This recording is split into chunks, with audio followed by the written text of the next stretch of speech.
The Great War explains the decision of an absolutist king in France to support a republican revolution that espoused principles of society and government that were anathema to him. And it would in fact bring him down. The French monarchy was so deeply in debt, and the cost of the American war brought it to the brink of bankruptcy. Because of that debt that came from the American war, he had to secure new revenues, and that required calling into an assembly the Estates General, which had not met since 1624 or something like that. I can't remember the date anymore, but for more than a century, which put in motion the events that led to the storming of the Bastille and the execution of the king. It was resentment against the overwhelming victory of the British in the 7 Years' War that secured French sympathy and support. Lafayette joined the American cause, he said quite explicitly, to fight the British. Over the course of the war, he became a great friend of the Americans, but that was not his initial motive. The French, moreover, had no North American ambitions. They weren't fighting to get Canada back. They hoped to recover a Caribbean sugar island through the war, but the real aim was more global. Their aim was to regain a trading post in Africa that they'd lost in the 7 Years' War, and Pondicherry in India, which they'd also lost during the war. The Tea Act, which we are hearing about from anti-tax right-wingers who want another Boston Tea Party, was actually not a tax. It removed one of two taxes on tea, and it was not directed at the Americans. This is going to sound very contemporary.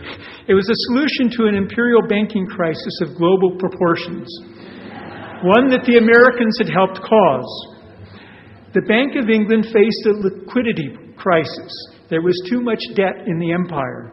The Americans, especially in the South, owed considerable sums to Scottish banks that financed the tobacco trade. Virginia planters, and Jefferson in particular, were especially large debtors. The banks kept letting them borrow more to buy more. And as you may know, Jefferson filled Monticello with objects of much of quite expense.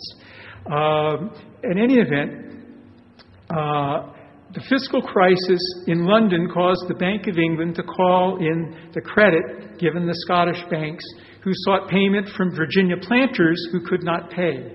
The Bank of England also stopped giving credit to the badly managed and deeply indebted East India Company.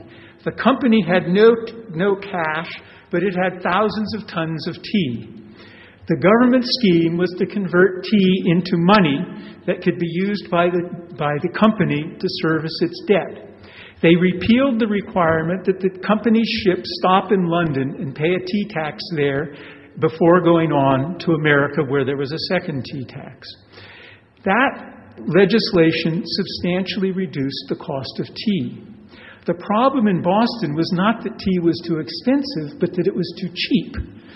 Without the tax and without the requirement to go to London first, the East India Company could undersell local American merchants and smugglers, who were often the same people. That enraged Boston, whose economy was already in bad shape. The Virginians, who too had suffered from the British fiscal crisis they helped cause, were quick to support the Boston Radicals, making for a crucial alliance, which is not a natural alliance, between Southern planters and the Radicals in Boston. Anyway, I hope that these global interventions in this story reveal the revolution to be a slightly different kind of event. There are other transnational aspects of the founding of the new republic, but let me mention only one more. The one major political institution not mentioned in the Constitution, indeed one that the founders deeply opposed, is political parties, and their emergence had international causes. We seldom connect the fall of the Bastille, which occurred only 12 weeks after Washington's inauguration, with American history, but it shaped the internal politics of the new nation. The Federalists and the Jeffersonian opposition, the Democratic Republicans, divided over the revolution and over whether the U.S. should lean toward Britain or lean toward France. The new nation was caught between these combatants. The Jay Treaty with Britain gave Americans so little that Washington was hesitant to send it to Congress. It became a focal point for the emergence of partisanship in Congress. There's been a kind of statistical study that shows this is when people start lining up in partisan ways. We often talk about the conflict between Hamilton and Jefferson over financial policy as a source of division. Certainly, it was part of it, as were different attitudes toward hierarchy and equality. But larger sources of division came from abroad: the Jay Treaty, the French Revolution, and the Haitian Revolution. The Haitian Revolution, which began in 1791 as the world's largest slave revolt, is often, too often, invisible in historical accounts of the Age of Revolution. It deeply divided Federalists and Republicans, North and South.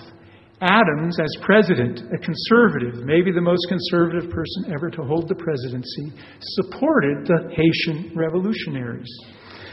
Jefferson, a strong advocate of the French Revolution and even an apologist for the terror, feared a slave insurrection at home and embargoed trade and refused recognition of Haiti after its independence. In fact, the United States did not recognize Haiti until Lincoln did so in the midst of the Civil War. Yet, Haiti gave Jefferson his greatest accomplishment as president. With Haiti lost, Napoleon sold the United States, Louisiana, at a bargain basement price. This purchase opened the way for what became a continental United States. Moreover, it's no accident that the era, what historians call the era of good feelings, came after 1815. The reason was international, not a personality change in Washington, which we're hoping for today.